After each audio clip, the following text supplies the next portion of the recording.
नमस्कार. आज आपण आहोत गडचंदूर शहरामध्ये आणि गडचंदूर शहराच्या प्रभाग क्रमांक 5मध्ये. आपल्यासोबत उमेदवार आहेत सचिन दादा.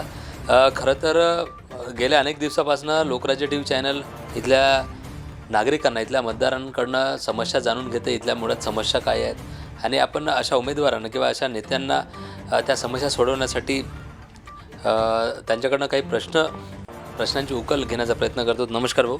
नमस्कार. काय सांगाल, कारण गडचंदूर शहरामध्ये संपूर्ण महाराष्ट्रात तशी नगर परिषद किंवा नगरपंचायतच्या निवडणुका लागल्या. रणसंग्राम सुरू आहे, रणधुमाळी सुरू आहे, वातावरण तापलं आहे.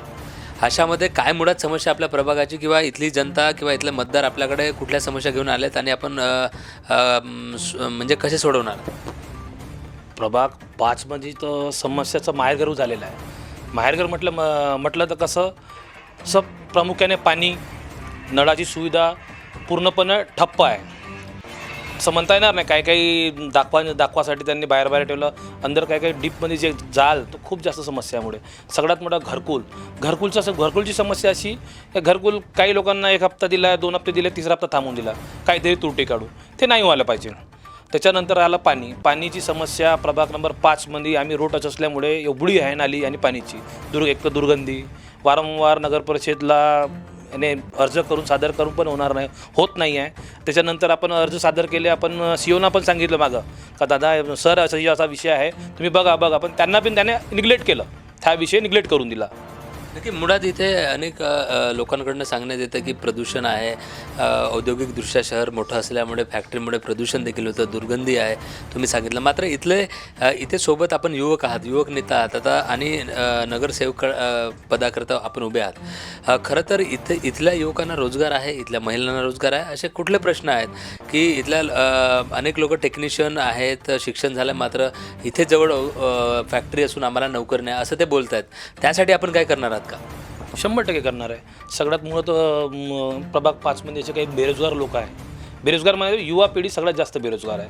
त्यांना प्रामुख्यानं जसं कंपनीत काम असो, ठेकेदारी पद्धत असो, नगर परिषद असो, आपल्या ठेकेदारी पद्धतमध्ये हे 2-4 असे कामं आहे. आपण त्यांना 100% आपण लावून देणार आहे. नक्कीच. आता निवडणूक जवळ आली आहे. लगेच 2 तारखेला मतदान आहे आणि 3 तारखेला मतमोजणी आहे आणि सगळे जे उमेदवार आहेत वाट बघतात त्या दिवसाची.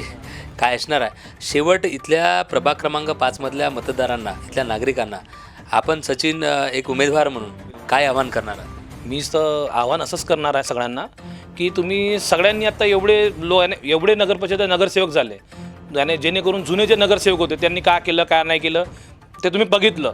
आता मी नवीन चेहरा आहे. मला मनाचा असा एक उद्देश आहे की बा तुम्ही मला एक संधी द्या. त्या संधीमुळं कसं होईल, त्या संधीचं सोनं मी करेन.